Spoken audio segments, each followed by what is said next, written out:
Welcome back to my channel learn Kannada to English. ನನ್ನ ಚಾನೆಲ್ನ ಯಾರೆಲ್ಲ ನೋಡ್ತಿದ್ದೀರಾ ಪ್ಲೀಸ್ ಸಬ್ಸ್ಕ್ರೈಬ್ ಮಾಡಿ, ಲೈಕ್ ಮಾಡಿ, ಕಮೆಂಟ್ ಮಾಡಿ, ಹಾಗೆ ಶೇರ್ ಕೂಡ ಮಾಡಿ. ಇಂದಿನ ವಿಡಿಯೋದಲ್ಲಿ ಒಂದು ಕಥೆಯನ್ನು ಕಲಿಯೋಣ. ಆ ಕಥೆ ಮೂಲಕ ಸ್ವಲ್ಪ ಇಂಗ್ಲೀಷನ್ನು ಕಲಿಯೋಣ.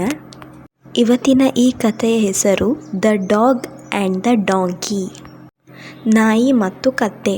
ಡಾಂಕಿ ಅಂತ ಹೇಳಿದರೆ ಕತ್ತೆ. There lived a dog and a donkey in a house of rich man. ಒಂದು ನಾಯಿ ಮತ್ತು ಕತ್ತೆ ಒಂದು ಶ್ರೀಮಂತ ವ್ಯಕ್ತಿಯ ಮನೆಯಲ್ಲಿ ವಾಸವಾಗಿರುತ್ತೆ. The dog guarded his house and the donkey carried loads for him. ನಾಯಿ ಅವನ ಮನೆ ಮುಂದೆ ಕಾವಲಾಗಿರುತ್ತೆ ಮತ್ತು ಡಾಂಕಿ ಅವನಿಗಾಗಿ ಹೊರೆಗಳನ್ನು ಹೊತ್ತು ತರುತ್ತೆ. It was a hot afternoon. ಅವತ್ತು ಒಂದಿನ ತುಂಬ ಬಿಸಿಯಾದ ಮಧ್ಯಾಹ್ನವಾಗಿತ್ತು.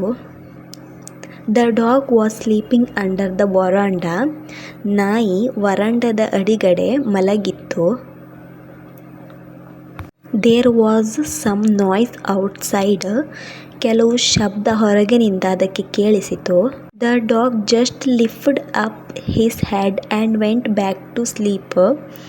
ನಾಯಿ ಸ್ವಲ್ಪ ಮುಖನ ಎತ್ತಿ ಆಮೇಲೆ ವಾಪಸ್ ಅದು ನಿದ್ರೆ ಮಾಡುತ್ತೆ. The donkey asked. ಕತ್ತೆ ಕೇಳುತ್ತೆ ನಾಯಿಗೆ, why don't you bark, it could B thieves. ನೀನು ಯಾಕೆ ಬೊಗಳಲ್ಲ, ಅದು ಕಳ್ಳರಾಗಿರಬಹುದು ಅಲ್ವಾ ಅನ್ನತ್ತೆ.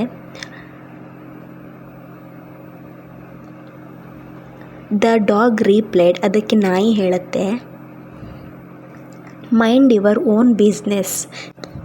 ನಿನ್ನ ಸ್ವಂತ ಕೆಲಸನ ನೀನು ಮಾಡು ಅಂತ ಹೇಳುತ್ತೆ ನಾಯಿ ಕತ್ತೆಗೆ. But the donkey wouldn't listen. ಆದರೆ ಕತ್ತೆ ಡಾಗಿನ ಮಾತು ಕೇಳುವುದಿಲ್ಲ. He wanted to save his master from thieves. He ಅಂದರೆ ಕತ್ತೆ ತನ್ನ ಯಜಮಾನನನ್ನು ಕಳ್ಳರಿಂದ ರಕ್ಷಿಸಲು ಬಯಸಿತು. He started to ಬ್ರೇ. ಹಿ ಅಂದರೆ ಕತ್ತೆ, ಅದು ಕೂಗಲಿಕ್ಕೆ ಶುರು ಮಾಡುತ್ತೆ. ಬ್ರೇ ಅಂದರೆ ಕೂಗುವುದು. ದನ ಕರುಗಳೆಲ್ಲ ಕೂಗುತ್ತವಲ್ಲ, ಅದೇ ಥರ ಕೂಗುವುದು. The master who was sound sleep got wild with the donkey. ಯಜಮಾನ ತುಂಬ ಗಾಢ ನಿದ್ರೆಯಲ್ಲಿರ್ತಾನೆ. ಕತ್ತೆ ಕೂಗಿದ ತಕ್ಷಣ ಗಾಢ ನಿದ್ದೆಯಲ್ಲಿ ಎದ್ದು ಅವನಿಗೆ, ಈಗ ನಾವೀಗ ಗಾಢ ನಿದ್ದೆಯಲ್ಲಿರುವಾಗ ನಮಗೆ ಯಾರಾದರೂ ಬಂದು ಎಬ್ಸಿದ್ರೆ ಸಿಟ್ಟು ಬರುತ್ತಲ್ಲ, ಹಾಗೆ ಅವನಿಗೆ ಸಿಟ್ಟು ಬರುತ್ತೆ. And came running out with the stick. ಅವನು ಹೊರಗಡೆ ಬರ್ತಾನೆ ಓಡ್ತಾ ಒಂದು ಕೋಲನ್ನು ಹಿಡ್ಕೊಂಡು. And gave hard beatings to the donkey. ಅವನು ಸಿಟ್ಟಲ್ಲಿ ಕತ್ತೆಗೆ ತುಂಬ ಜೋರಾಗಿ ಹೊಡಿತಾನೆ, ತುಂಬ ನೋವು ಆಗೋ ಥರ ಹೊಡಿತಾನೆ. Moral of the story, it is always better to mind your own business.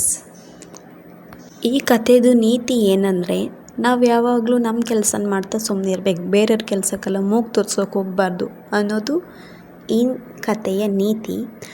ನನ್ನ ಕತೆ ನಿಮಗೆ ಇಷ್ಟ ಆಗಿದ್ದರೆ ಲೈಕ್ ಮಾಡಿ ಒಂದು, ಹಾಗೆ ಕಮೆಂಟ್ ಕೂಡ ಮಾಡಿ, ಶೇರ್ ಕೂಡ ಮಾಡಿ, ಸಬ್ಸ್ಕ್ರೈಬ್ ಕೂಡ ಮಾಡಿ. ಇನ್ನೊಂದು ಕಥೆ ಮೂಲಕ ಇನ್ನೊಂದು ವಿಡಿಯೋದಲ್ಲಿ ಸಿಗೋಣ.